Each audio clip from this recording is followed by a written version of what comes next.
Hello, welcome to Scary Thoughts, Horror, Philosophy, Culture. I'm Mark Cate. And I'm Chad Lott. This is episode 64, but this is also episode 0002 of our podcast, Self-Help for Nihilists. This is a splintered off sister podcast of Scary Thoughts, which will be in its own feed starting in 2020.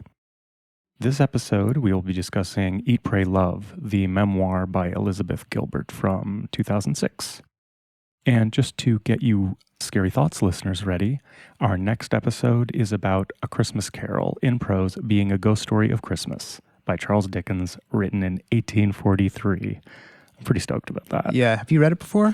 Not since I was an infant. Yeah. I mean, it's great. I read it. I've seen every all year. manners of, cartoons and live action films and animated films of it, of course. Yeah, it's super exciting. There's I have the Penguin Classics edition of it, and it has some of his other Christmas ghost stories. Yeah.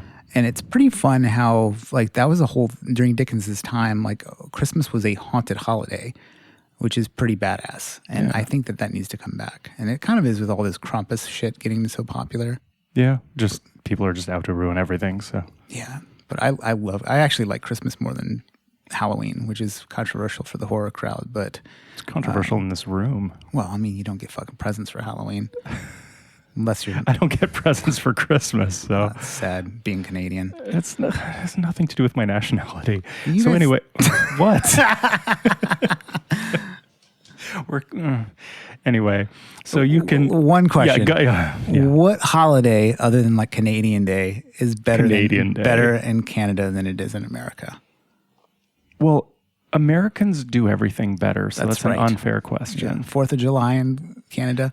Bullshit. Well, I mean, it's Canada Day. It's May 1st, and it's nothing like 4th of July is here. What's the Canadian position on fireworks?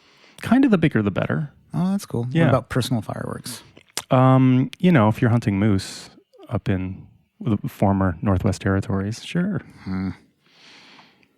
You can email us at whatthe@scarythoughts.org about anything you like. And do you have anything to plug? Negative. I do. This Friday, December 13th, 2019, that is, at 8 p.m., if you're living in the San Francisco area, I and a group of other musicians will be performing a live score to the 1922 silent film occult masterpiece Haxan. It's happening at the Balboa Theater. This is actually funny. You sent me the poster for it asking me if I knew about it. Yeah, I was going to see if you wanted to go, and I didn't even notice that your name was on it. Yeah. And because I didn't even look at the people performing because I assumed I wouldn't know any of them, right? And I don't, other than you, I obviously don't know any of them.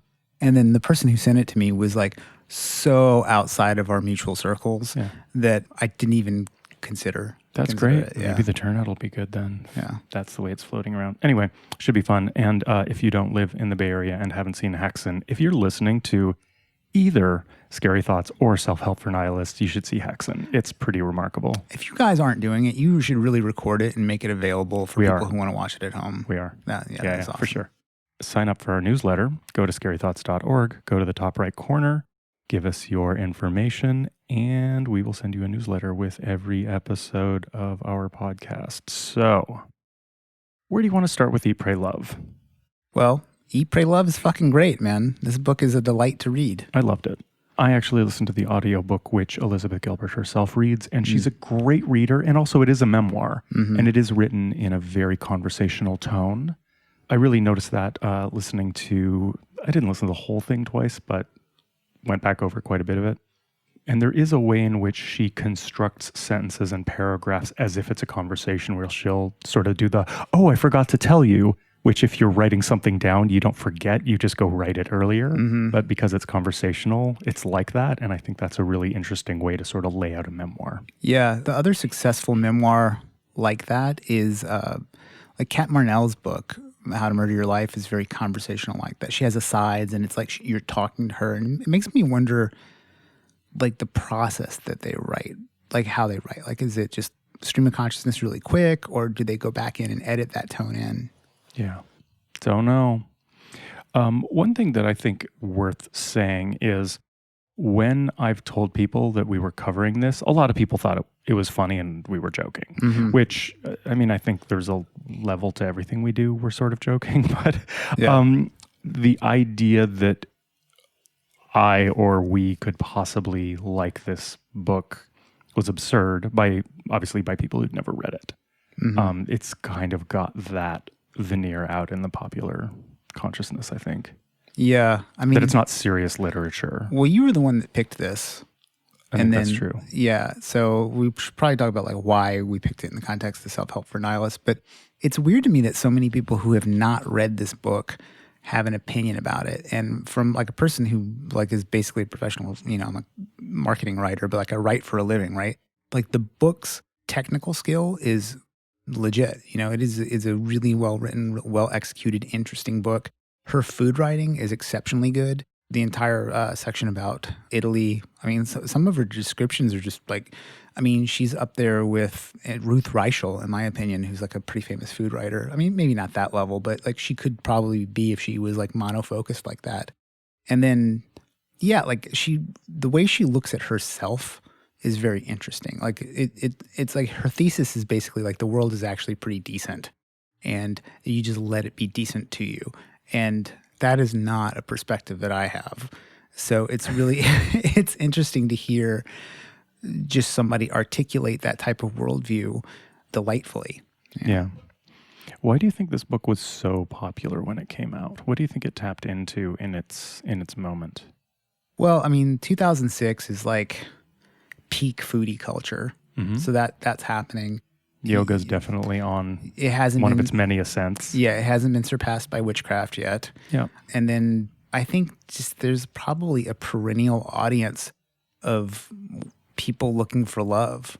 And, that's it has all those three elements together. And it's just a pretty solid book too, I think. I think anyone who like spent time with it as just an enjoyable memoir and wasn't trying to like it's also not a heavy lift either, even though that she does have some ideas in it that are actually quite profound. Yeah. It's not a difficult read. It's not a cynical read. And I think probably, I'd be curious to know, like, from the moment it started in 2006, like how sales went throughout the economic crash of 2008. Like, I wonder if people like turned to it and it kind of had like a little bit of a life afterwards. That makes sense. It also definitely came on the front end of the memoir exploding as a very, very popular format for people to write in. And for, everybody's now got a memoir and everybody's read several of them. And I think that I sort of feel like that connects to reality TV and that and the Austin Kleon show your work ethos. And people are interested in what other people are doing in some ways more than fiction almost. And so there's a living vicariously through others, but there's also sort of watching someone else's pain. Yeah. Watching someone else's suffering or bad behavior or being in judgment of others that the confessional, the memoir definitely plays into. Yeah, this is also like probably the peak of, the Huffington Post led first person industrial complex, where every like 22-year-old with some sort of problem was suddenly given an opportunity to write for pretty big platforms. Yes. For exposure. But, and there were book deals that kind of came out of it. I mean, there's for sure a few people that, like Kat Marnell, for example, is a good example of that sort of thing. The other thing, I mean, just to step back for a second, why this was so popular, also an Oprah book. That can't be overlooked. Like, that was completely amplified by the Oprah Book Club. Oh, no doubt. I think there's also something that we seem to still be in that is very confusing to me, and I want to articulate it properly because this could make me sound like a really callous asshole. I feel like we're still in this place where talking about depression is seen as a brave act. And I don't want to be misunderstood. I think that if you struggle with depression, giving a voice to that can be a brave act for yourself. Yep. But everybody I know is depressed. So to say I'm depressed is not an act of bravery to put it in the public sphere. It's something we are all grappling with. Or many, many people. Actually, Monique referred to it as bravery signaling, where you're like, this happens in art all the time, where you make a gesture that seems like it's really brave to have taken that step, and it's actually, you're just kind of cueing that it's a thing you're doing, but it's not actually brave. Yeah, I think for bravery to happen, there has to be stakes and a possibility of failure. Yes. And it's probably good, but like at this point, like I think early 2019 or maybe late 2018, there was this whole like being vulnerable movement on Instagram, and like fucking every protein powder hawking fucking person online was like talking about their struggle that they went through. And it was like this kind of like badge or something like that. And it definitely drove eyes. Like people, I had a friend who, she kind of took the opposite tack. Like she had basically like a really small breast cancer. I mean, I don't know what the grades, like if there's like, she had a small tumor basically, and she was able to beat it. And she kind of went on and was like, yeah, it wasn't really that bad actually. And I should probably be crying and vulnerable right now, but I'm over it. So yay me. And it was interesting. Like, it's like, oh, I bet probably she could have milked this for a lot more, but she chose not to. Well, I mean, this has also become sort of a trope in performance art. I'm not going to say who. Monique and I had a discussion about a performance that she saw recently, where the performer sort of dropped like my struggle with anxiety and depression, and then paused the way a stand-up comedian has inserted a pause for laughter and applause. This performer inserted a pause for like, oh, like people identifying with it and being like giving the "you're so brave" and maybe even applause. And it was just such a, I don't know, it's just a trend. It's not that depression is a trend, but talking liberally about your anxiety, we're all just sort of mired in this conversation right now where it's, to me, and this is really callous, but it's like yelling "yas" at a performer. It's like, it's just a trend right now, and its meaning is being obfuscated by the frequency with which it's happening. And it is good for people to be talking about anxiety, depression, and illness, no question. But I question the significance of the individual acts as it's happening in such plenty. Yeah, I mean, I'm definitely over. Does that make sense? Is that I mean, it's probably not coming out the way you'd want it to. Just give me the best, like, most sympathetic interpretation of what I'm trying to articulate. Yeah, I mean, like, you're probably sick of hearing people whine about their bullshit, as we all are. Yeah, that's fair. Know? That's probably what it is. And it's like, hey, look, we all live in the same, neoliberal hellscape. It's affecting all of us. But I think what's really interesting is like the myth of Sisyphus thing. It's like you have to imagine Sisyphus smiling while he pushes the stone up the hill.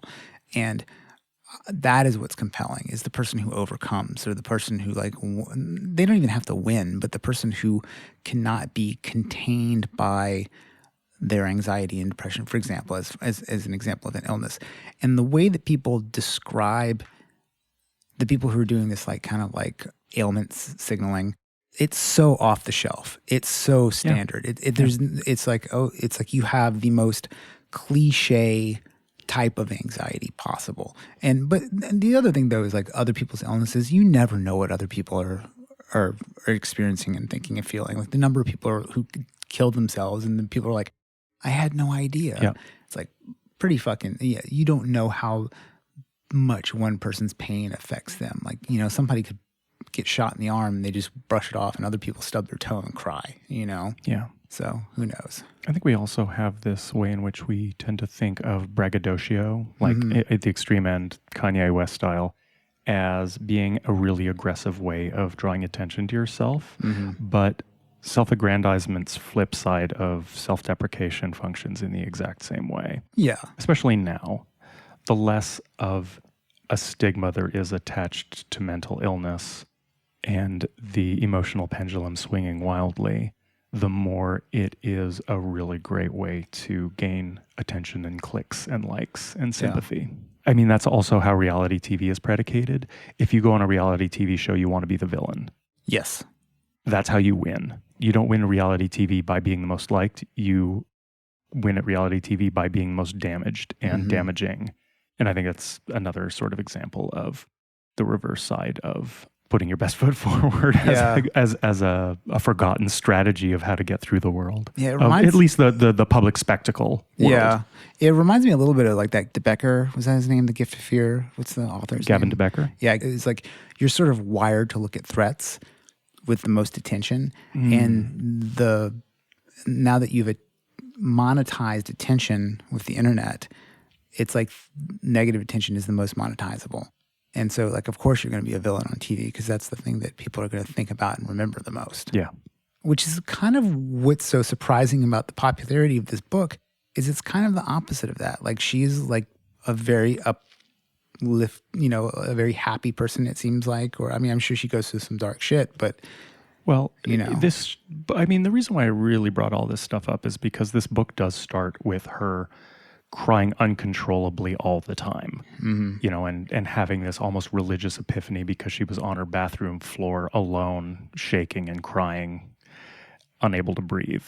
That's pretty legit. I will also say, of course, again, this book was written on the front end of a lot of this being so normative, but I think it is interesting that this book that is generally so light, I mean, it does carry some weight through some parts, as you said, but a lot of it is just easy breezy, and you're reading about someone getting to eat gelato, Yeah. But it really does start with like the end of a horrible relationship, and then your rebound is not faring better, So her launching into this trip was definitely based in some sort of low-level trauma. Yeah. And the trauma thing is kind of worth talking about because a lot of the articles I've read about this are like, kind of like, oh, my guilty pleasure, eat, pray, love, or whatever. A lot of people talk about how there just wasn't any grit in the story and she didn't overcome anything. Like, you don't know that. Like, you don't know how bad or not bad her divorce was. Like, I mean, a divorce is like pretty much, other than a death, like the most traumatic thing you can probably go through. Maybe like being maimed or something like that is bad. But divorce is right up there. People kill themselves all the fucking time after divorces. And she talks about it like it all happens like kind of off camera. And she's like really specifically is like, I'm not really going to talk about that in this book. Yep. And so we were talking at dinner about how it kind of is like John Wick's, like how did he get out of being an assassin? Like you don't know what it is. But in John Wick or like a horror movie, your mind goes to like, oh my God, this must be the most fucking crazy thing ever. But people don't really extend that to her. Right. And I'd say that probably like the biggest audience for this book are like, middle-aged women who went through some shit, and like they're definitely extending the grace of like understanding that. But a lot of like the 20-year-old bloggers that like shit on this book at the time probably didn't have the life experience to really understand. Now at this age, you say, oh, fucking divorce. I'm like, whoa, I know what that means, Right. But other people, not so much. Probably younger people, not so much. Sure. Yeah. Let it be said, divorce turns people's lives completely fucking inside out. Yeah. And if you're too young to even know people who've been divorced other than your parents, who you're mad at both of them anyway, it starts in this very dark place, but she's so polite and so waspy and glosses over. I mean, how do I put this? A lot of it is quite blithe. Do you think she's waspy? I don't think she's cold. Hello, waspy. But I don't think she's cold enough for that. Well, maybe not cold, but I guess I would say that her passions are filtered through good breeding and good manners. I didn't comb through the book to find this out, but I would be willing to bet she does not refer to sex as fucking once in the book, which there's no reason to. But, this book is, a lot of it is about sex or not having sex. That is partly what she planned. She was going to like be celibate. And that dictated so much of her mindset through so much of her travels. But she so often invokes making love as if it's a Jane Austen novel or something. Yeah, and she actually, I think one of her more recent books is about fast women, basically. I can't remember what it's called, but I watched an interview with her. She was talking to Oprah about it. And City of Girls? City of Girls, yeah. And so she did all these interviews with like people in their 80s and 90s that were like showgirls and stuff like that who were out there fucking just grabbing on every dick they could, like, and that's cool. And she talked about how like she started approaching these women like, well, what it was like to like make love in the past, in the olden years or whatever.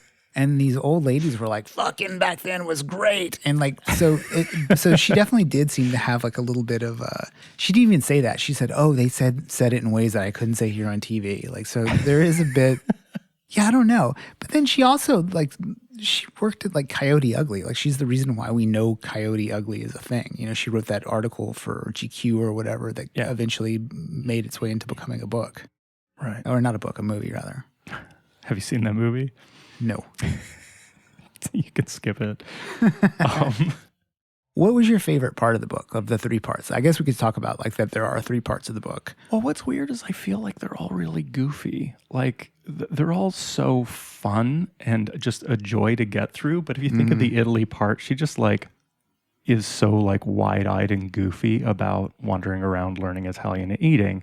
And then when she's at the ashram, it's kind of more about the interrelationships with these other people. And then her trip in Indonesia is about this like healer guy who sounds like a fraud to me, but Total sounds like fraud. a really nice guy. Yeah. Like a nice companion, but fleecing the tourists. So I don't know. So in the opening of the book, she talks about how she has that whole chapter about like she's explaining like mandala beads and how there's 108 of them and there's 108 sections to the book and how it's all divided amongst all these like numerologically significant themes. And so I think that's pretty cool because it moves this book into the territory of being like an Alan Moore sigilistic magical act. Whoa. Which I can appreciate. And in some ways it really is, like, because she's looking at the universe as this ultimately abundant thing, which is kind of, I mean, we all laugh at it now. Like, you know, it's like, is it The Secret or is it white privilege? You know, like that's the mindset we can look at it now. But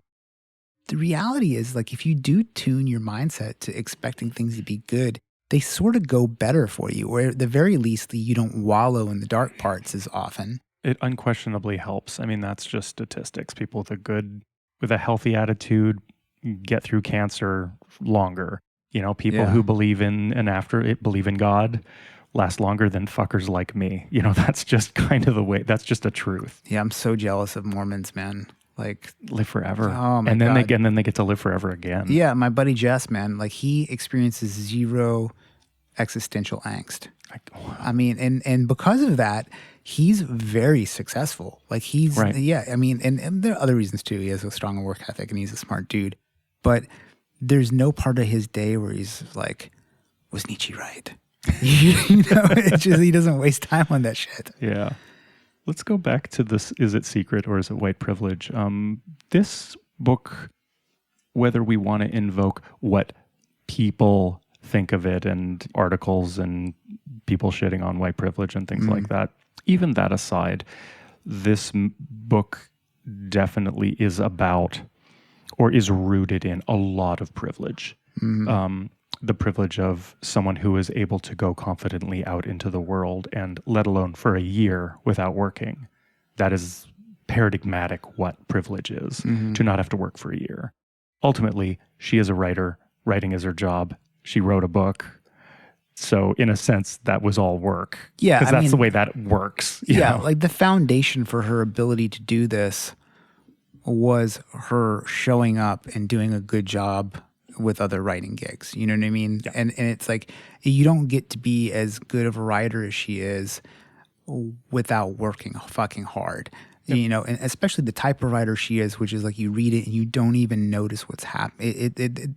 Her style, I think, is one of the hardest to nail. Like there's just to be not, like to have a memoir where you are clearly front and center as the main character, but it's never abhorrent, you know, like you read like a blogger and you can just hear the axe grinding in the background or like even some of my writing is like sometimes a lot stiffer than I would like it to be. And there's like a smoothness to her writing, which only comes from like tons of work. And when you read her book, Big Magic, you understand how much she worked on it. Yeah, that's actually a book worth bringing up in the context of Self-Help for Nihilists. Is Big Magic is sort of like The Artist's Way, the Julia Cameron book, but updated, I guess. Yeah. It's very inspirational for people who have creativity as some part of their identity. Yeah, I liked that book quite a bit because it's a lot of it's about like the practical work of being creative. Yep. You know, the whole idea, like she does, what I think is really a good thing, which is kind of dispel the myth that like inspiration is going to strike and you just have to be ready and you sit down and you're going to do it all in a burst. It really is like showing up every day, working constantly, experiencing a fucking ton of rejection. Like the amount of rejection I've experienced, like I have like I'm in a pretty good spot in my career now, but the amount of fucking you suck that I got before that, it's almost unmeasurable. And like she must have gone through that to get where she's at. No question. I think that framework is worth bringing on to Eat, Pray, Love. That Big Magic is a book about creativity, to be simplistic about it, but she makes it simultaneously seem just like open and wondrous, and it's for everyone. And how does this happen? And all this wonder, but it really is about doing the work, and that it is hard. But when you read it, it doesn't feel hard.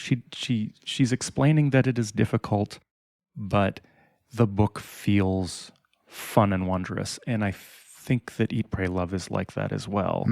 She was in a terrible fucking place and out there on her own and experiencing all these wonderful things, but experiencing a lot of really painful things as well. But she makes it feel like it's this amazing adventure. Her style and her approach to life is just so wide-eyed that she makes even really difficult things like working really hard with time that you don't have available seem just like an opportunity. Yeah. And which is kind of a waspy work ethic thing, honestly. Yeah. Well, I mean, Thomas Sowell, he's a economist, I guess. And he's pretty like popular amongst like the kind of newer non-alt-right conservative crowds. He's like this famous, he's black and conservative. So he was one of like the earlier like Colin Powell era sort of like, at that time it was kind of a weird thing to be like a famous black intellectual that was conservative. Like everybody knows all of like the more left-wing kind of dudes like your Cornel West and stuff. So he was kind of like an interesting figure. But one of the things he talks about is like what a lot of people call like privilege is actually just work ethic. And I don't know that like always tracks, whatever, but I do know that like if your family brought you up to work hard, life is probably going to be easier for you than if you were brought up to be kind of lazy. And, people who come from like hardworking families tend to keep doing well. Like my wife, for example, like she works fucking hard because her dad did and her whole family did. And there's like success at the end of that as long as, some people fail or whatever, but like I think that work ethic is not a bad thing. It's part of why America is America. It is. Yeah. That's in this book. She has a conversation in the Italian section. She has a conversation about how Americans work hard and like it, and Italians work hard and resent it. Yeah. Well, there's this section in the book where she talks about simply trying to get something that she shipped to herself to show up in Italy and how she can't even be sure it's going to show up. I was like, man, burn that motherfucking country down. Totally. Because like if an Amazon package is like a couple days late, I'm like, what the fuck? And it's but maybe it would be better to just like lay around and eat gnocchi. I don't know.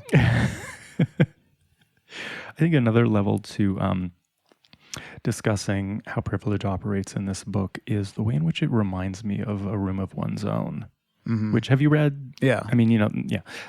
Virginia Woolf posits that all women need a room of one's own, a space where they can do whatever the fuck they want. Like men have the whole world, women have to share all their domestic spaces at that time. It's funny though that's been almost reversed with the idea of the man cave. Interesting. Yeah, like there's like in like men's movement circles, there's this whole thing of how like you're the man, you pay for the house. How come you only get a man cave? Like there's this like sort of like it's fucking stupid, right? But it's funny how like the rooms of one's own has been like rebranded, repackaged, and resold back to like craft beer drinking dudes. Oh Lord, that just made me too sad to go on. Oh man, I would kill to have a fucking man cave at this point. Like I live in a loft, so it's just one giant room for me and my wife to yell at each other. And two dogs. And two dogs bark their fucking faces off. But like for creative people especially, dude, I basically can't really write at my house unless everyone is asleep. Thankfully, I don't know how I pulled it off, but I have this room, which has a door that closes. It's not my room, but all my gear is in it. I also have a recording studio, and I have a band practice space. So I kind of have 3 rooms God, that that's are decadent. I mean, I share all of them, but they're kind of all spaces that I have time It's a Canadian privilege, man. It must be. But I think the room of one's own thing is it's easy to critique Virginia Woolf, who comes from privilege, and the idea that someone, oh, how nice, you have an extra room in your house that you can claim as your own. Just like, oh, how nice, you can take a year off of actually working and go find yourself. I want to talk a little bit about that in a moment. At the same time, like, yeah, it is inherently a good thing to be able to have your own space. Not everybody can have it.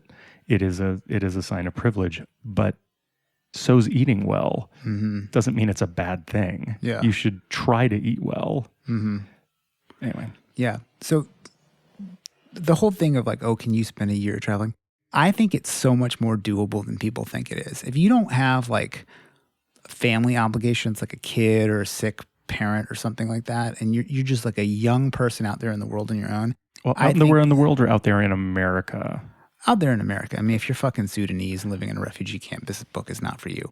Yep. Although maybe she'll come drink your tea and write about you one day. I don't know. But I think that, like, I mean, it is a good point. Like, from America, this is like a pretty easy. I think it's a lot easier to do than people think it is.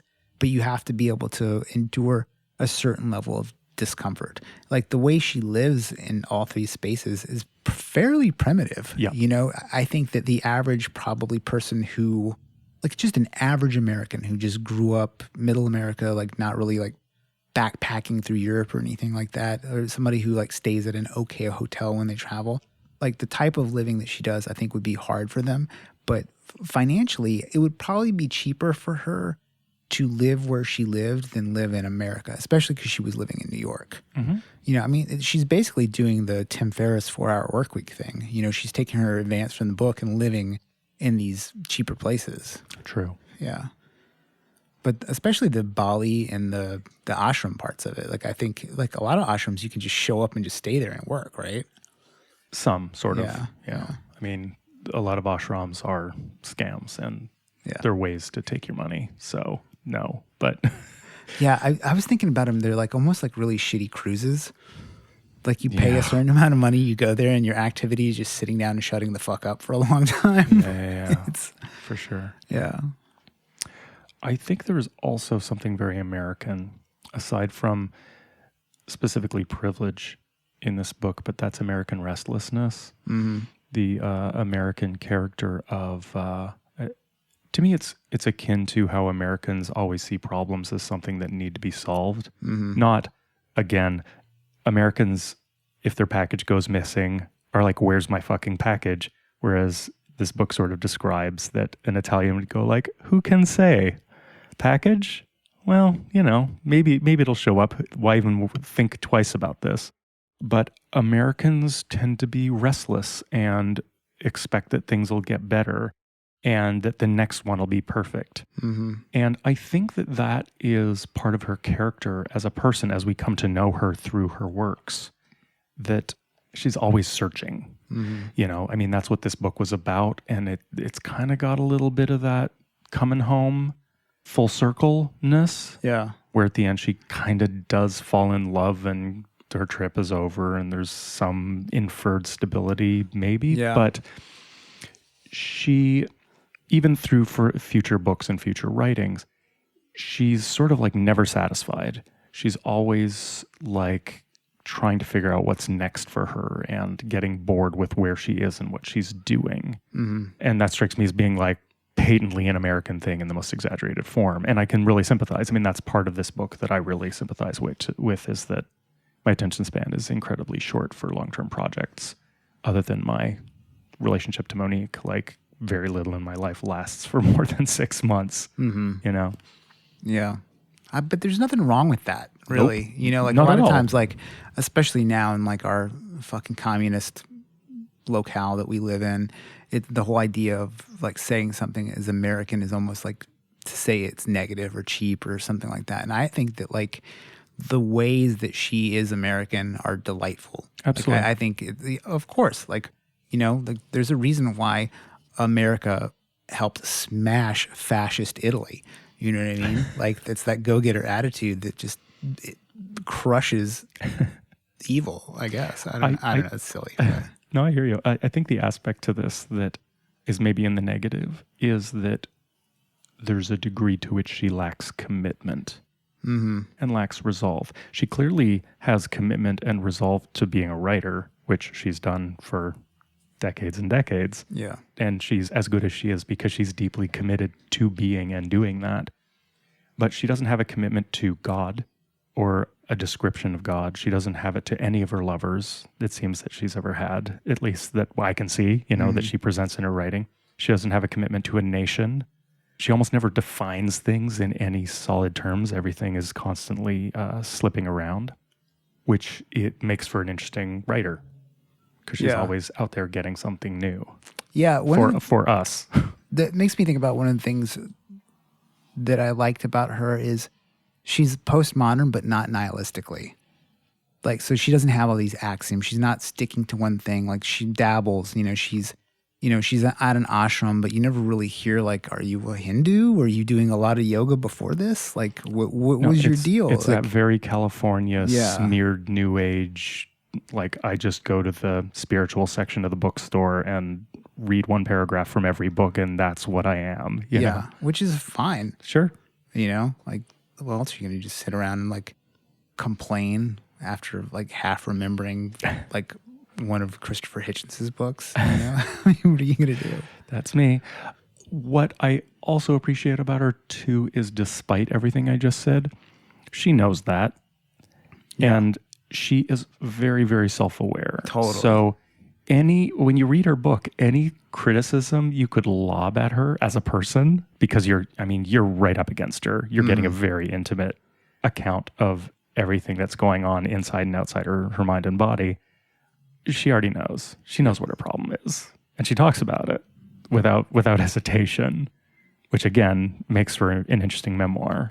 Yeah, I even love how she's like kind of like mildly embarrassed by, but not apologetic for the way the ending is so fairy tale. Right. It just wraps up like beautifully. And you can tell she's almost like, I know, yes, I fell in love, whatevs. But then, the relationship pretty recently like fell apart. And like, so like one of the things that people asked her in interviews are like, do you think people would be really let down? Like if you're a fan of Eat, Pray, Love, are you disappointed in the news that she is no longer with that guy, Javier Bardem? Javier Bardem? Isn't that the actor? That's the actor's name in the movie. I haven't seen the movie, but... Well, I always appreciate Dan Savage's take on these things, that when a breakup happens... Dan Savage's take on everything is use more lube, by the way. It's not in this. God, that's Dan Savage in the 90s, I think. Yeah. His take on relationships ending is that don't always look at it as being a failure, because we look at marriage as being ostensibly forever. When marriages end, we tend to think of them as failing, and even relationships that aren't wedded, we tend to think of them as failing. And instead we should think of them as being great for as long as they're great, and then they serve their purpose and two people move on. That doesn't mean it failed. It means it was successful for quite a while. Why do we not think of it in terms of the duration of success instead of only the failure of how it ended after a decade or something like that, right? Two people make each other incredibly happy for a length of time, and then we can only think of it as this failed because these two people grew apart. Yeah, so I understand that perspective intellectually. I call bullshit on it, though. Whoa. Like, it's total bullshit. Like, because how many people do you know that have broken up with somebody? It went all Cameron Diaz, like conscious uncoupling. It's not fucking real, man. There's no culture where splitting up with your mate is just like the passing of one thing into another. It's just not a thing, man. I know quite a few people who have. I wouldn't say, I'm not saying most. Yeah. I'm saying quite a few. And I mean, I pose two questions. One is a little dubious. I would say if we were in a culture where it was less stigmatized and less antagonistic, and we were able to consider relationships romantic relationships as transitory, would more of them end more amicably? There's no answer to that question. It's just a maybe. It's basically like, if we lived in a better world, would things be better? And the other thing is, yeah, but even if it ends badly, that doesn't mean the thing was a failure. Yes. Ending badly is about like that. I would say that is a synonym for failure. A Cinnabon. Cinnabon. It was a Cinnabon for failure. Yeah, I don't know. I mean, I think like, because someone always fucks up. No, totally. But again, do you know anybody who like split up and it was just like mutually going apart on our own ways, and the journey became untenable? A couple. Straight couples? The first one that popped into my head. Yep. Yeah, I had two friends. They Not actually, anarchists? No. Huh. No. What the fuck does that have to do with anything? No, I mean, okay. I am not talking about Monique and I breaking up. But if our relationship ended, it would be totally catastrophic on my life. It would be so fucking awful. But after that pain went away, I don't think I would look at the relationship as being a failure. Like, it's been amazing. Just because I got like all bitter and pissy because it stopped working doesn't mean I get to consider most of my life wasted with a failed relationship. That's just not true. Okay, say you were running a 400-yard dash. Well, no, hang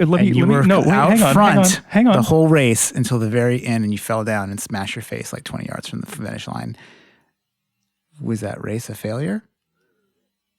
I think that analogy doesn't work. Put it this way. Yeah. I think sitting here right now, while I'm in a relationship that isn't breaking up, that I don't know what's going to happen tomorrow, but I do not consider this relationship a failure right now, because it's not. It is incredibly successful. Does the whole thing get colored by what happens in the future? Yes. Okay. I think was a failure and failed. There's a distinction that it's, No, they're two different things. Yeah. But everything ends. Everything ends. Yeah, for sure. It's just a matter of, why do we color things as failures? This is taking too long. Let's talk about something else. Yeah. Well, we were talking about her being a flawed person, and we all are, and how we take enjoyment from memoirs, like drug memoirs and confessionals and all that. If you were writing a memoir right now, what do you think would be the big thing that you could like expose about yourself that's very raw and real, but you're also incredibly aware of? Like, what's your fucking problem? I really do have a pretty low opinion of Earth. Like, way worse than people would imagine.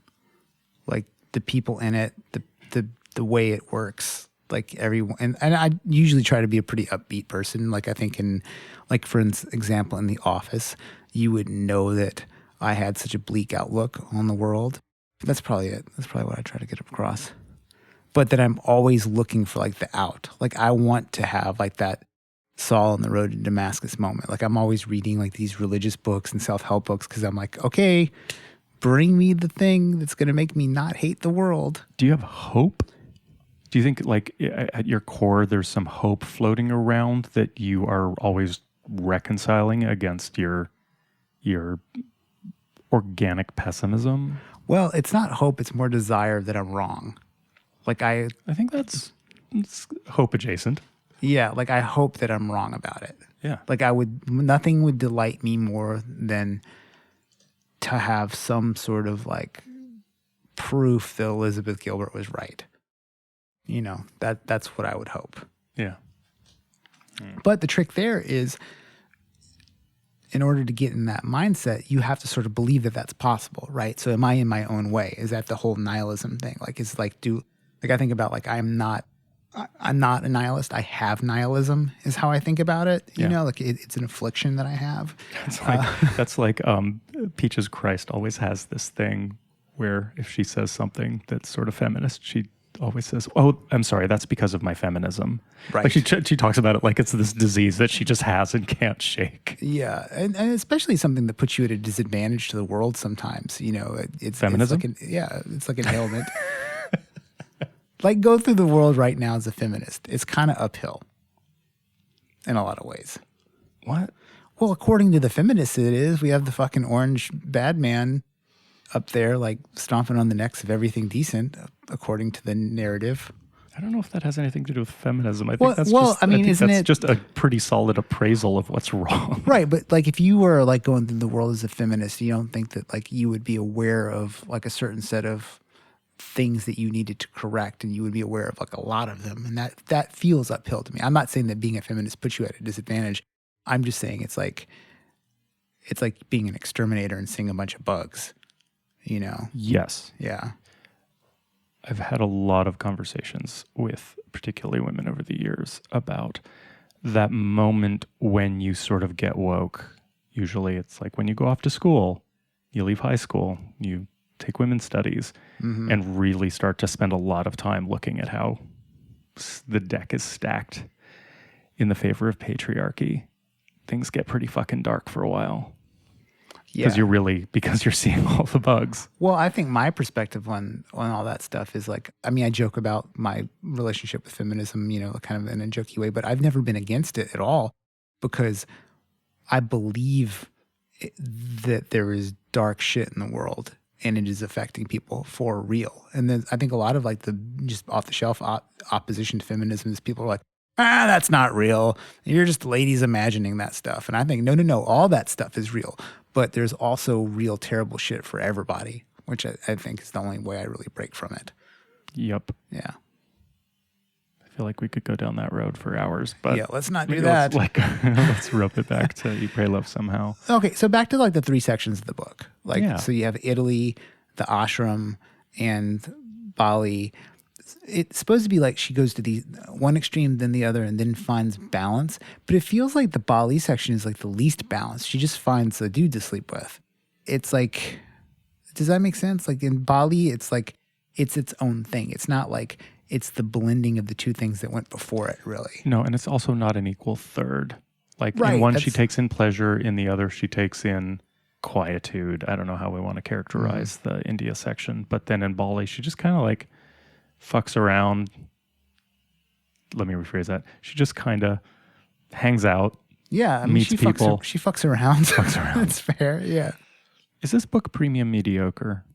No, because so I think that a person who enjoys lots of premium mediocre things would love this book. Yeah. But I think like getting back to like the technical execution of the book, and the pacing of it is great. You know, like I think everything that she probably set out to do with this book, she probably mostly achieved. You know, like I imagined if like in my mind I wanted to write a book like this, if this was the goal, where I would fall so far short of being able to make something like this that you just have to appreciate for what it is. Again, like a breezy, easy read is fucking hard. It's like Right. It's like people who play basketball and make it look easy, but they're like 100,000 hours on the court, you know, shooting that three free throw. You know, it's like you can't be mediocre and make something like this.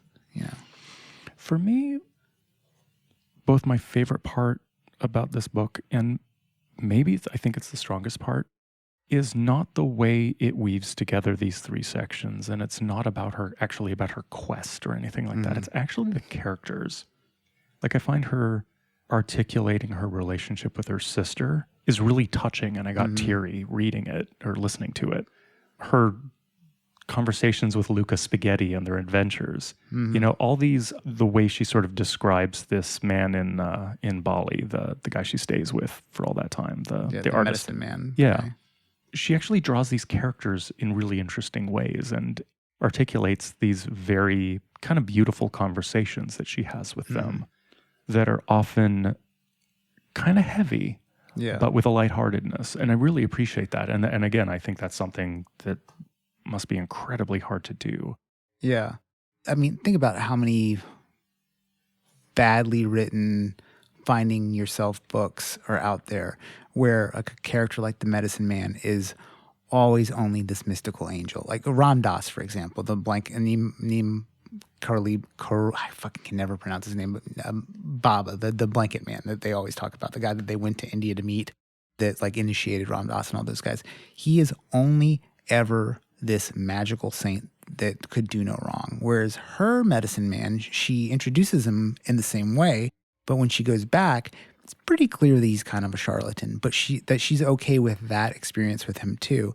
And she's doing the job of blending all these different perspectives of that person. So she, like, one of the things that's so cool about her characters is these different versions of the characters all exist on the page at the same time, which is pretty close to how people really are. Like, there are, different ways of experiencing a person. And I think that's pretty clever. Even the woman that she helps in the third part of the book, like, she is, her best friend and really the caring, and like they have this great relationship.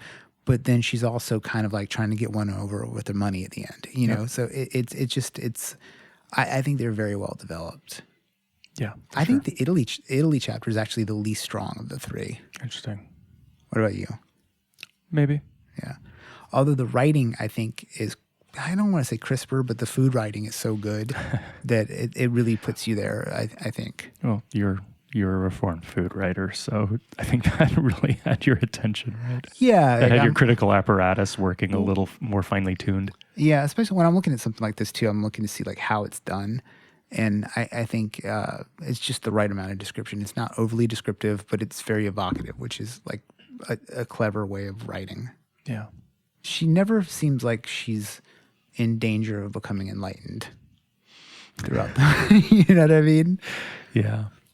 Well, I mean, she does sort of address that as well.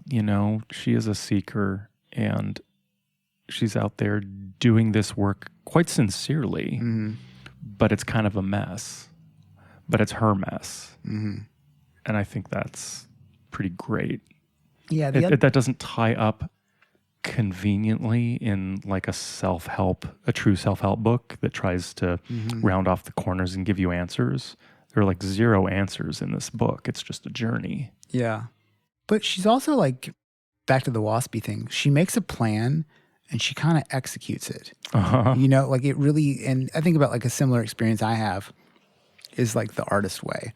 Like every time I start to do the artist way again, I'm usually at like some near rock bottom moment, usually career related, usually extremely unhappy. And part of why I'm unhappy is I've ceased writing and creating any sort of art. So I'm always like, okay, I will do the artist's way. And like every time I've done it, this is the fourth time I've done it. It hasn't caused a radical, she would say maybe it caused a radical change, but just doing the work and sticking to a plan for a certain period of time almost always elevates other aspects of my life. And then I break through. And that's kind of like what happens in this book is she does the things that she says she's going to do, and it works out for her because she did them and saw them through. Yeah. Which I think that's the lesson for everything. Just stick to your thing and just keep doing it no matter what. Yes. Because there's a lot of moments in this book where she could have gone home. Like, especially when she's like sick and living in that shack on the beach and the woman comes and helps her. Like, that's fucking gnarly. Like, I remember when I first moved to San Francisco, I was basically homeless and living on people's couches and shit. And I got strep throat. And it was like all I could do to not get on a plane and go home. Like, it was fucking it's gnarly to be away from home and be sick. Like, super sick like that. And she weathers it, man. She's tough. That's funny you should mention that. When Monique and I went to India, we were there for 6 weeks. It was, good stretch. Yeah. We went with a big group of people. Everybody got sick and everybody freaked out at some point. Like, it just happens. Mm-hmm. Monique got sick at the very beginning. It was really rough for her because, foreign country, everything's weird. What do you do? Am I dying? All that. I got sick at the end, so I was acclimated. Mm-hmm. And even though for a while I thought I was dying and I was hallucinating, I was so ill, at least I had acclimated to being on the road and in strange beds and things. Mm-hmm. You know what I mean? It's such a difference to be ill in the unknown territory. Yeah, it's rough. So what have we learned? I mean, that's a good question. I mean, that's kind of the whole point of this particular show is like we approach some sort of text. And I mean, that's the difference between like Scary Thoughts and our horror show and Self-Help for Nihilists is there's not necessarily anything even though we always say, what have we learned? Like, you don't really need to learn anything from a horror movie, but you approach this kind of material hoping to take away something for yourself. Yeah. I should actually say in this moment, I was just talking about India, the whole what have we learned is actually something I acquired from my friend Kath, who when we were in India together, I met her in India. And we would, how do I put this? Anytime we would have an altered experience, and like, you know, the next morning as we're all just sort of like collecting ourselves, she would ask, what have we learned? And we would just sort of recount all the most amazing things that have happened in the last 8 hours, you know? I always just thought it was such a beautiful way to greet the next day while you're hungover, to put it mildly. Yeah. To at least sort of like, come on, like what happened? What have we learned? Yeah. I don't know. I feel like I'm still finding my footing in this particular version of our podcast. Like, for sure. Like, it's funny how like I can answer this question so quickly when I'm being glib talking about murder, but faced with like, you know, an actual spiritual quest kind of, and like presumably trying to move in that direction yourself. Like, what do you learn? I mean, I think the main thing is there's really no wrong or right way of doing this sort of thing. And I think that the people who like have critiques of her, it's like, what the fuck have you done? You know, like you know, like, you know, put a 1% dent in your student loan with your fucking barista job. I mean, like, okay, hate on Elizabeth Gilbert all you want. Like, Yeah. I don't know. I think that like, no matter like what your background, how privileged or unprivileged you are or whatever, there's room for you to make a go of it. And if you don't make a go of it, nothing is going to fucking happen. That's true. You know? Yeah. What about you? What have you learned? I don't know. Yeah. I thought it was just nice. I like stuff like this. It's just sort of like middle brow spiritual tourism. It's nice. Have you ever read any like Christian memoirs? Christian? Yeah. Or another way I would put this is, have you ever read No. a spiritual memoir of a person who did not go outside of their the best way I can put this is like their not natural, but their like home culture? Well, I've read so few memoirs. I mean, the closest thing I can think of is maybe like Either Or by Soren Kierkegaard, which is very Christian and very, I mean, it's an exploration. It's almost like a travel journal. Yeah. It's not like a travel journal, but I mean, it can function that way, I suppose. There's nothing else I can really think of. Why? What are you thinking of? Well, I mean, an example would be like Thomas Merton's 7-Story Mountain, or to not a lesser extent, but like sort of similar would be the Book of Five Rings, which is really more about sword fighting, but it's also sort of religious text. You know, where I think part of what people like get their hackles all raised up on in this is that she's like touristing in another culture's spirituality. And it's almost like, you know, like a Catholic writer writing about getting more into Catholicism doesn't experience that same sort of criticism. But I've read a lot of, I guess what you'd call spiritual memoirs. And they all have the same thing in common, which is at a certain point, you just have to do the AA thing, which is to act as if. And it makes me wonder if it almost doesn't matter what you picked. Like, could you get into like Jainism or something like that right now and improve your life with it? Right. I don't know. But I will say, not so spiritually, but most of the best moments in my life were in Tokyo, India, New York, Berlin, London. Travel has only done me amazing good and changed my worldview very, very, very profoundly. Especially India, spiritually and non-spiritually. Like that, going there really shifted things for me very deeply. And so, you know, spiritual tourism, well, first of all, I mean, this is something you articulated well off mic before we started recording, but that's partly what it's there for. Like ashrams in India, they're there for people to come and do the work. That's just kind of a more elaborate part of the international trade route. You know, like bring your American dollars there, or from Japan or Germany, whatever. You know, they're there waiting for you. Yeah, and one of the things I think is a bummer that a lot of people who are like interested in philosophy don't often talk about is like how important India is for the development of Western philosophy. You know, like, I mean, Schopenhauer was all about the Vedas. He thought it was like the most important book he could read outside of like reading and critiquing Kant or whatever he did. But like India really has offered the world a bunch of really cool, interesting spiritual ideas. Yep. And, you know, like a really rigid and terrible caste system too, you know, like all that shit is fucking real.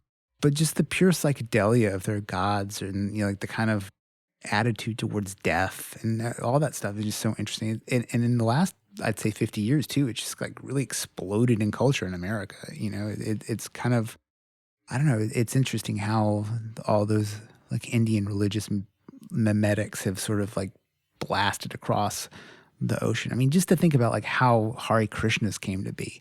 Like fucking 65-year-old man with a case full of books and a heart condition gets on a boat and leaves with no money and ends up in New York. And there's fucking Hare Krishnas everywhere. I mean, it's pretty wild.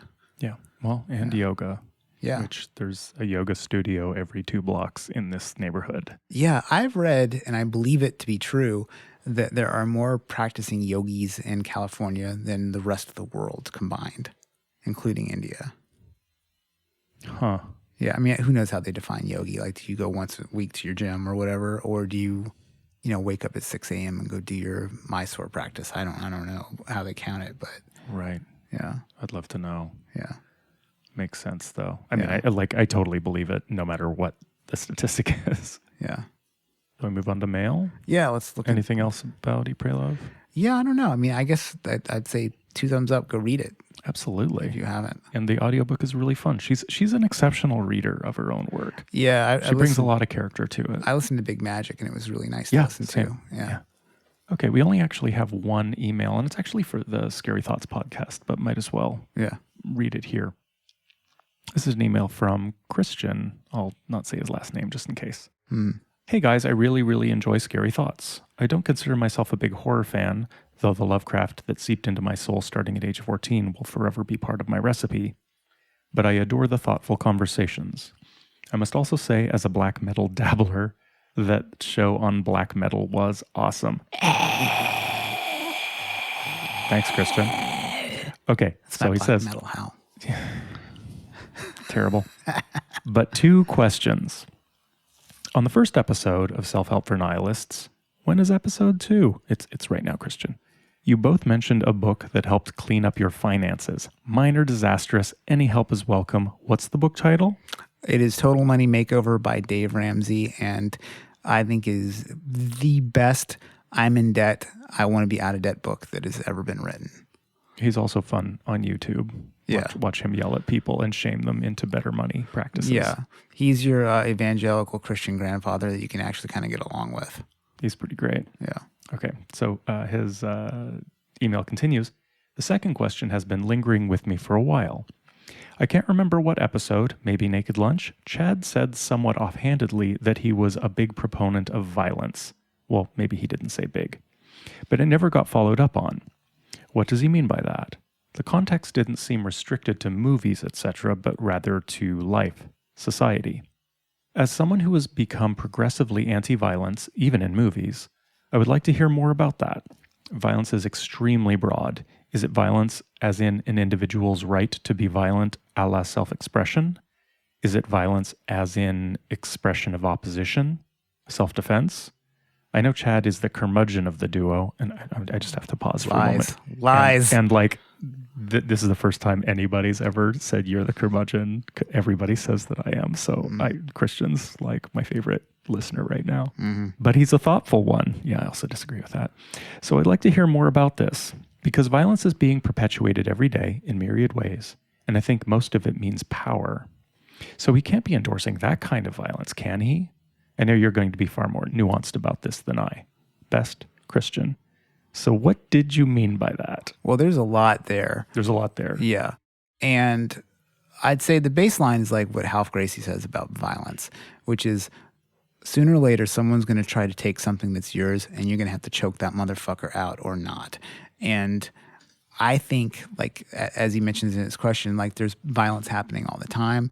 And no matter how well you want to articulate a fantasy ideology of nonviolence, there will be violence in your world. And you can either be prepared for it or not prepared for it. And I choose to be prepared for it. And some would say over-prepared for it. You know, like I literally have a pen in my pocket right now that is designed to go through someone's skull. It's like a titanium tip combat pen. It's ridiculous. I just showed it to Mark and he's laughing at me because like that's my commitment to violence. But I don't like believe in it. I'm sorry, that also is just like a fine line away from a fucking pencil from John Wick 2. Yeah. You have to have a titanium. Anyway, like sorry. Yeah, like tactical pens are a thing. Yeah, it's hilarious. Anyway, but I also don't want to do violence to people. You know, like I'm not interested in like perpetuating violence or performing violence. I'm not like trying to cut someone's ear off listening to some funny song like in Reservoir Dogs. You know, that's not my jam. But I also believe that there's a pleasure in executing violence successfully, especially in defense of other people. Like the top moments in my life are probably a few fights that I won. Like they're the most retroactively fun moments in my life, probably. Like I caught a purse snatcher once and like it was awesome. You know, that was pretty great. Somebody tried to grab my wife once. It did not go well for them. But conversely, the fights I've lost have been pretty fucking devastating. So it's kind of a bummer. But yeah, I mean, that's kind of broadly like how I think about violence. And then I laugh at violence in movies. Like, I think it's great. I prefer violent movies to nonviolent movies. Well, I think it might be worth articulating the difference between you talking about violence in a positive way and being glib about it versus not being glib about it. Because I think he might be referring to, at least I think I remember you saying something like, "Oh, I'm really into violence," or like I'm for it. Pro-violence. Pro-violence, yeah. So like, what do you mean by being pro-violence? Because that's different than being realistic about violence. Yeah. Do you follow that Instagram channel or handle, Nature is Metal? No. So it's basically a bunch of photography of animals killing each other. Oh God, no. And it is no. fucking gnarly. And you realize that like that is the state of nature. And humans are a part of nature. And I think like I would be more curious about somebody saying like, I don't believe in violence than I believe in violence. Because to say I believe in violence is essentially just me saying like, yeah, things fight, things kill. I'm a part of the world. Therefore, I should have a certain ability to fight or defend myself. And I don't mean it in like a really like, you know, those militia guys who are all into the whole, like, there's sheepdogs, there's wolves, and there's sheep. You know, like that whole thing. I mean, I'm kind of into that idea to a certain extent. But, you know, like all these like first responder guys that are like, you know, like it's my purpose and my duty to be brave on behalf of other people. That's not really my jam either. Like, I'm not looking out to be a do-gooder or anything like that. I just want to be able to handle my own shit. But, like, I think to just bring it back into what I was trying to say is, like, the type of person who's like, I don't believe in violence or I don't think it's a thing or I think it can be avoided. I mean, I just don't think it can be really avoided. I mean, you can avoid enacting violence. But, I mean, if you eat meat, you're fucking violent. You know, like you participate in a system of violence. Is violence something that you see as being worth rising above, or is that the wrong question in your estimation?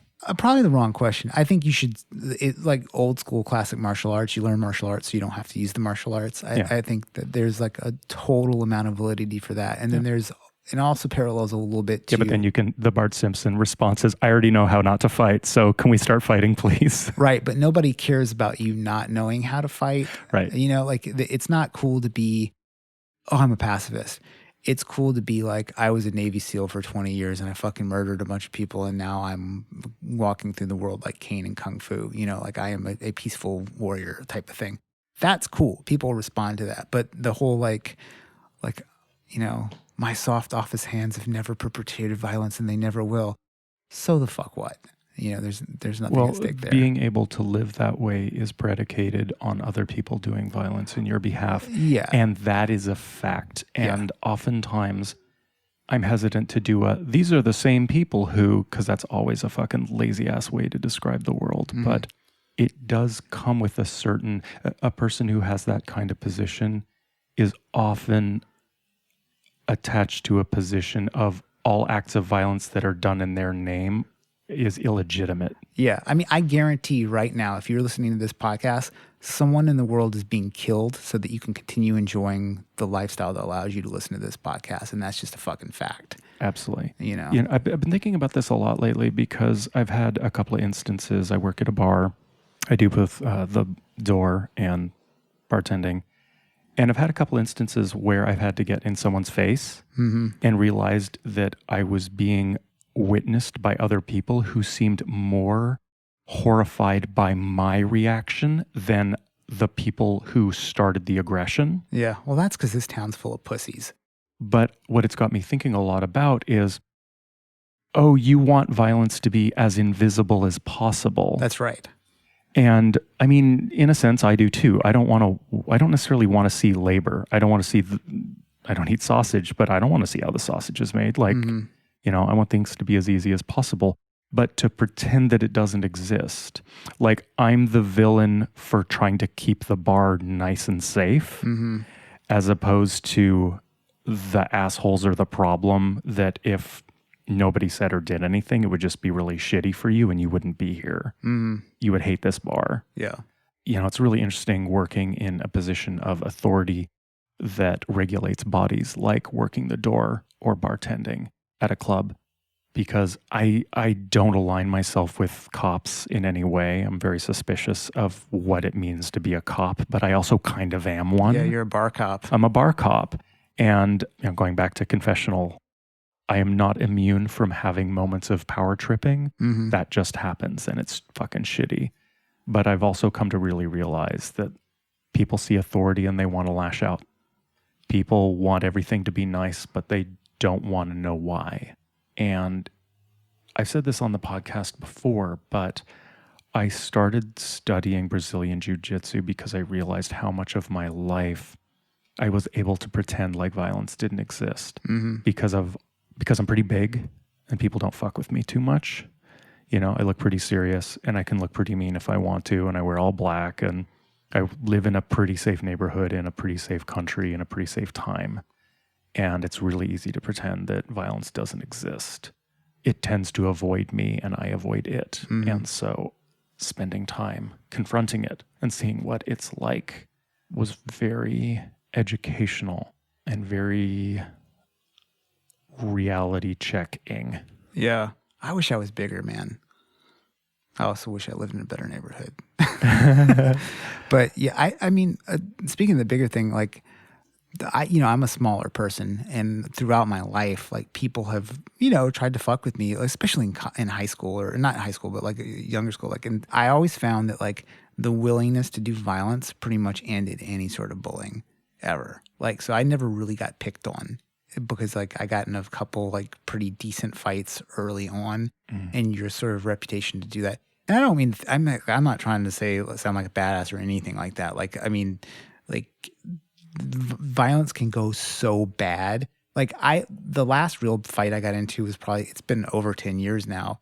And I hit my knee on the ground so hard that I think I chipped a piece of it. And my knee still hurts from this stupid fucking bar fight that I got into like 10 years ago. So like, what the reality of what can happen is fucking horrifying with violence. Like, if you shot somebody, even in the most like justified situation, it's going to fuck your life up. Just the amount of like court you have to go to. Sure. It's not, you don't want it to ever happen. Like, you just want to be able to deal with it. You want to be competent in a bad situation, ultimately. Absolutely. Yeah. Well, also, I think you and I carry a pocket knife everywhere we go. I have multiple knives. I am never going to break that out unless I am inches from dying. Like, how horrible would it be to have stabbed someone? It depends on the person. I'm more saying that like that level of escalation is going to ruin everybody's life. Yeah. Nobody wins a knife fight because everybody's going to get stabbed. But even if only one person has a knife, everybody loses because the stabber is like in for a lot of paperwork. Yeah. Paperwork is a bummer. I don't know if we should keep this in this episode. I don't know. But I mean, one of the aspects of our self-improvement and self-help journeys has been martial arts. That's true. And for a lot of people it is. And, the idea that martial arts is disconnected from actual violence. And that's how you end up with fucking karate, you know, and Tai Chi. And so maybe there is a time in the future where all of that will be decommissioned, you know, we'll live in this like Star Trek world where everything's cool. But I mean, not in my lifetime, you know? Yeah. I mean, yeah, martial arts made a big difference in my life. Like, most significantly, like, I'm not nervous around physical confrontation anymore. And that's everything. Yeah. It's not like I suddenly think I can win a fight. It's more that I know what a fight is going to look like and that maybe I have a chance. Have you ever hit anybody with a foreign object? Like a... Never. Man, it's great. God, this is so different from what you were saying earlier. No, but what I mean to it, like... It's great. Well, what I mean to, like, articulate with that is that it's undeniably pleasurable, you know, like to win a physical altercation. And well, even in training, subduing another human body, forcing them to your will, and having that as part of your skill set is like magic. It's really, really intense to be able to do that. And I mean, you know, again, it is part of the world. That's what BDSM practices are based on, how top and bottom operates in this world. The world is about power structures and how they push each other back and forth. And I'm not into violence, but I am very aware of how much I'm benefiting from it at all times. The way in which violence is being done by other people for my benefit. I hope there is less and less and less need for that as the world goes on, because as Steven Pinker points out in The Angels of Our Better Nature, there's less violence basically happening now in the world than ever before in human history. And that's pretty amazing. Maybe that should be another episode. Yeah. But then Adorno says the peace that we're all enjoying is basically just designed to allow a smaller amount of people to have power over a larger docile cohort. Absolutely. But at the same time, pick your poison. Do you want violence in the street at all times and absolute freedom? Or do you want just fucking more chillness? Well, even as a proponent of violence, I'm pretty down with chillness. I mean, it's pretty great. Yeah. I feel like I would probably feel a lot different about all this if I had gotten into skateboarding more. Instead of martial arts. Because I was watching an interview with Lil Wayne on this YouTube show called 9 Club, which is a skateboarding podcast. It's like an interview format show, and they go really long form. But they talked about how the best feeling in the world is landing a trick on a skateboard, like just doing a physical thing that other people can't do really well. And then skateboarding, there's definitely competition in skateboarding, but you can enjoy that thing by yourself without anybody else. And you can sort of like win against the little goal that you set for yourself. Like, oh, I will like heel flip off of that rail and land it. It's going to be great. And then I was like, man, yeah, skateboarding is pretty cool. And then Lil Wayne said it's the best feeling you can have. And they're like, is it the best? He's like, look, man, he's like, I've been watching her movie, hitting it from behind with my song playing, and skateboarding is better. And I was like, what the fuck? Like, you know, like, so. Beautiful. I know, should have gotten into skateboarding. Did that answer your question, Christian? Yeah, probably over-answered your question. Nothing that was answered. half the podcast. Yeah. I feel less firm on my answer than I did when we started this conversation. Brilliant. Yeah. All right, are we done? I'm done. All right, everybody. Thanks for listening. Join our mailing list at scarythoughts.org. See you next time on the Scary Thoughts podcast for A Christmas Carol, for Self-Help for Nihilists. What do you want to cover next? Have we discussed this? Let's cover, since we've had a recent question about it, let's cover Total Money Makeover. Let's cover Dave Ramsey. Oh, I'm going to look so bad. I just don't take his advice as well as I should. Yeah. But that's maybe that'll help. Be prepared to be amazed by my financial journey. It's pretty incredible. It is the eat, pray, love of finances. Yeah. All right. Thanks for listening. Later.